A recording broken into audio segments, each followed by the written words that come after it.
नमस्कार दर्शक बंधु, आज हूँ शुक्रवार दिन नवेम्बर मास 14 तारिख। आसतु जानिबा आजिर संपूर्ण खबर आउ देश दुनिया सबु बड़ खबर उपरे नजर पकाइबा। ता पूर्व चैनल ले नुआ आसिथिले चैनल को सब्सक्राइब करी पाखरे आसुथिबा बेल आइकन को ऑन करी रखंतु। तेबे आसंतु आजिर गुरुत्वपूर्ण खबर गुड़िक उपरे नजर पकाइबा। आजिर प्रथम खबर अछि जाडरे थरुछि ओडिशा। आहुरी 3 रु 4 डिग्री पर्यंत खसिब पारद। जाडरे थरुछि ओडिशा। गत 24 घंटा मध्यरे राज्यर 21 सहर में 15 डिग्री तले रही पारद। उत्तर आभ्यंतरीण ओडिशार अनेक स्थान रे राति तापमात्रा स्वाभाविक ठारू 5 रु 7 डिग्री पर्यंत कम रही।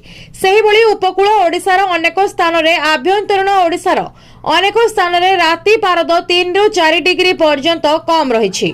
दारिंगबाड़ी पारद तलमुहा होई 8.5 डिग्री रे पहुंची। सेहिभଳି जी उदयगिरी रे 8.7 डिग्री सेल्सियस रेकर्ड करा जायछि। अन्यपटे भुवनेश्वर रे 15.5 डिग्री सेल्सियस और कटक रे 15.2 डिग्री सेल्सियस रेकर्ड करा जायछि। आसंता 5 दिन मध्यरे उभय दिन और रात्रि तापमात्रा रे 2 रु 4 डिग्री सेल्सियस ह्रास पाइबो बोली पाणीपाग विज्ञान केन्द्र पक्षरु आकलन करा जायछि।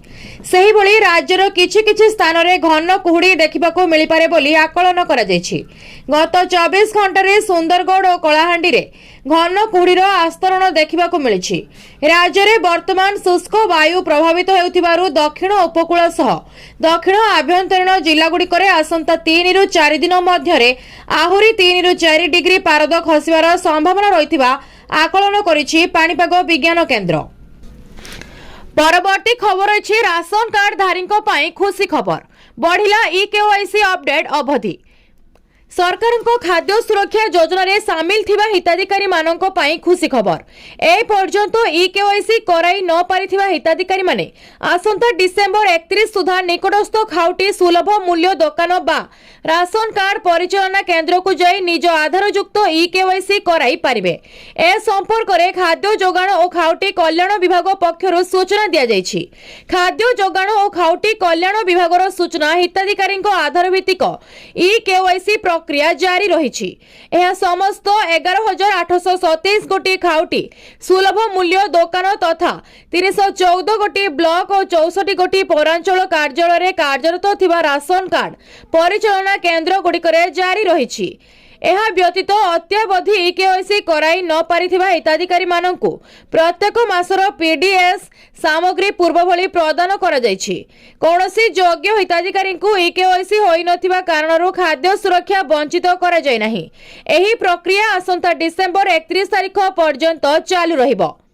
पूर्वरु राशन कार्ड को नहीं जोगाण मंत्री कृष्ण चंद्र पात्र अक्टोबर मासरे कहिथिले जो माने निजर ई-केवाईसी करिनाहांती सेमानकु आसंता मासरु आउ चाउल मिलिबन।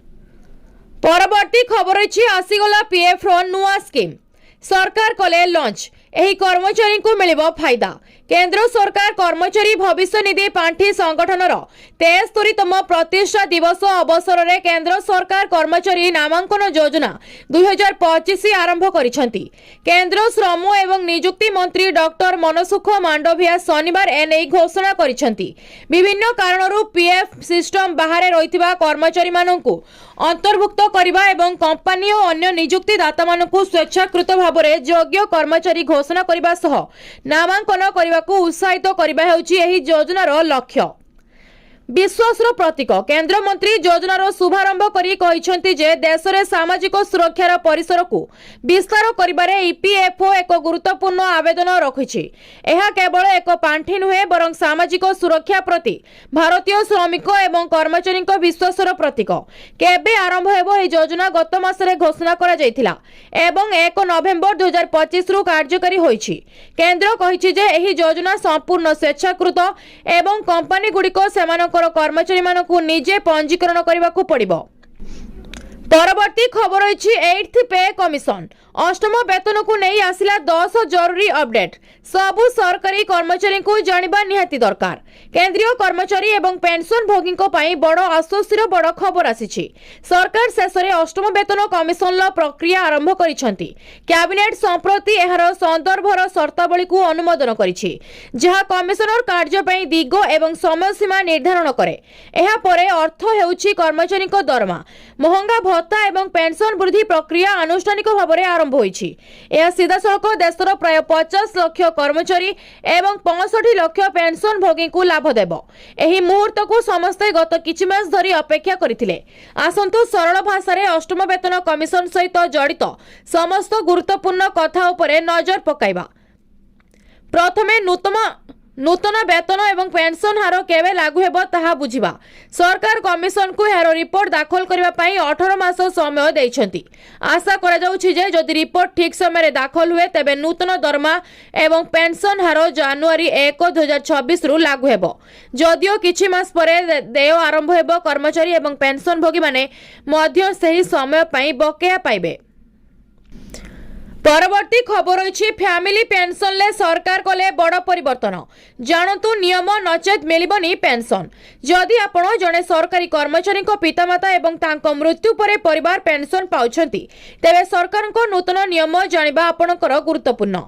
केंद्र सरकार परिवार पेंशन संपर्क में एक बड़ परिवर्तन करिसेंती। एबेठारु परिवार रो पेंशन 75% पाइबा जारी रखिबा पई उभय पितामाता को प्रतिवर्ष जीवन प्रमाणपत्र दाखल करबा को पड़िबो। कर्मचारी भविष्य निधि पांठी एवं पेंशन विभाग कहिछि जे जदि जने सरकारी कर्मचारी अविवाहिता किंबा विधवा अवस्था रे मृत्युवरण करंती तेबे तांको पितामाता कोनोसी आयर शर्त बिना परिवार पेंशन पाई परिबे। जदि उभय पितामाता जीवित अछंती तेबे सेमाने सेमानकर शेष दरमार 75% पेंशन पाइबे। जदि केवल जने पिता किंबा माता जीवित थांती तेबे सेमाने 60% पाइबे। पूर्व नियम रे यह स्पष्ट नथिले जे उभय पितामाता को पृथक जीवन प्रमाणपत्र दाखल करबा को पड़िबो कि नाही। फलस्वरूप अनेक क्षेत्र में जने पिता एवं माता को मृत्यु परे मध्य वर्धित पेंशन जारी रहिथिला। सरकार वर्तमान एही त्रुटि को संशोधन करिसेंती। परवर्ती खबर अछि पुणी उपर मुहा सुना दर गोटे दिन रे एते बढ़ीगला दाम। रूपा भी बढ़िला। किछि दिनर आश्वस्ति परे पुणी बढ़िला सुना रूपा दर। आज गुरुवार सकाळु सुना रूपा दर रे एते बड़ परिमाणर वृद्धि देखिबाकू मिलिछि। दिल्ली रे दृढ़ विश्व संकेत मध्यरे सुना मूल्य प्रति 10 ग्राम पिछा 2290 टंका वृद्धि पाइछि। गुरुवार प्रारंभिक कारोबार रे सुना बाजार रे वृद्धि परिलक्षित हेउछि। प्रारंभिक कारोबार रे एमसीएक्स रे सुना 0.32% वृद्धि पाई 24 कैरेट सुना प्रति 10 ग्राम 1,27,800 रे पहुंची। रूपा मध्य 1.35% वृद्धि पाई प्रति किलो 1,64,281 रे पहुंची। डॉलर रो दुर्बलता ह्रास पाउथिबा अमेरिकीय बॉन्ड यील्ड्स एवं जियोपॉलिटिकल चिंता जोगो मूल्यवान धातुर दरमार वृद्धि पाइछि। सेहीपरि 22 कैरेट सुना दाम भारतीय बाजार रे 1,17,150 रे पहुंची। गतकाली अर्थात बुधवार अपेक्षा गुरुवार दर अधिक बढ़िथिबार देखिबाकू मिलिछि। सेपटे ओडिशार राजधानी भुवनेश्वर रे 24 कैरेट सुना दर 10 ग्राम प्रति 1,17,150 टंका होइतिबा बेले 24 कैरेट सुना मूल्य 10 ग्राम प्रति 1,27,800 टंका रही। परवर्ती खबर रही खुशी खबर। एही दिन आसीबो महिला आउ 21 वर्ष झियो मानक खाता को 15,000 टंका आउ खोलिबाकू जाउछि सुभद्रा पोर्टाल खूब शीघ्र। सुभद्रा योजनार तृतीय किस्ती टंका राखी पूर्णिमा रे महिलांक हिताधिकारी एवं एही टंका पाइबारु वंचित अछंती। राखी पूर्णिमा रे महिलांक खाता को आसी सारिथिबा बेले एबे मध्य अनेक हिताधिकारी एही टंका पाइबारु वंचित अछंती। एबे जो माने टंका पाइ नाहंती आदो व्यस्त हेबार कोनोसी आवश्यकता नाही, कारण शीघ्र खोलिबाकू जाउछि सुभद्रा पोर्टाल एमिति कहिसंती उप मुख्यमंत्री प्रभाती परिड़ा। जदि आपण योग्य हिताधिकारी होइथिबे आ आपण टंका पाइ नथिबे तबे आपणक खाता को 15,000 टंका गोटे सांगरे पठाजिबो, कारण एबे आपण सुभद्रा पोर्टाल ले आवेदन करि परिबे एवं आपण सरकारक तरफरु सीधा सळक 15,000 टंका पाइ परिबे बोली कहउछंती राज्य सरकार। सेही बोली 21 वर्ष होइथिबा युवती माने मध्य एही सुभद्रा पोर्टाल ले आवेदन करी सीधा सळक चतुर्थ पर्याय रे एही टंका एका सांगरे पाइ परिबे। एबे आपणमानंकु मध्य मिली परिबो सुभद्रा टंका खाली ठीक समय ठीक भाव सुभद्रा योजनार लाभ नेबा पई ई-केवाईसी आधार सह बैंक लिंक ए सबु ठीक हिसाब रे करंतु। आउ जदि आपण योग्य थिबे तेबे जाई आपणकु 3टी किस्तिर 15,000 टंका आपणक बैंक खाता को पठाजिबो। परवर्ती खबर अछि कृषकंक पई खुशी खबर। आसिला तारीख एही दिन मिलिबो पीएम किसान टंका। कृषकंक पई बड़ खबर। केंद्र सरकारक द्वारा कृषकंकु आर्थिक सहायता पई लागू प्रधानमंत्री किसान सम्मान योजना पीएम किसान योजनार 21तम किस्ती जल्दी ही कृषकों अकाउंट को दियाजिबो। जदि एही योजना अंतर्गत वर्ष को कृषकों बैंक खाता को 6,000 टंकार आर्थिक सहायता दिया जाए। वर्तमान सुधा कृषकों को 20तम किस्ती प्रदान करा जायथिबा बेले आगामी दिन में 21तम किस्ती मिलिबो। तेरे खबर मुताबक नवेम्बर मासर प्रथम सप्ताह पीएम किसान योजनार परवर्ती किस्ती टंका कृषकों अकाउंट को जीवो, किंतु एने कौनसी सरकारी सूचना बा विज्ञप्ति प्रकाश पाई नाही। गत अगस्ट 2 तारिख में पीएम किसान ले 20तम किस्ती प्रदान करा जायथिला। प्रधानमंत्री नरेंद्र मोदी वाराणसी 9.71 कोटी किसान को डीबीटी माध्यम 20,500 कोटी अधिक टंका प्रदान करथिले। तेबे कहि रखुछु जे सरकार 3टी राज्यर चाषी मानकु पूर्वरु 21तम किस्ती पठाई सारिछंती। 2025 सेप्टेम्बर 26 तारिख रे सरकार बन्या एवं भूस्खलन द्वारा प्रभावित हिमाचल प्रदेश, पंजाब एवं उत्तराखंडर चाषींक पई 21तम किस्ती प्रदान करथिले।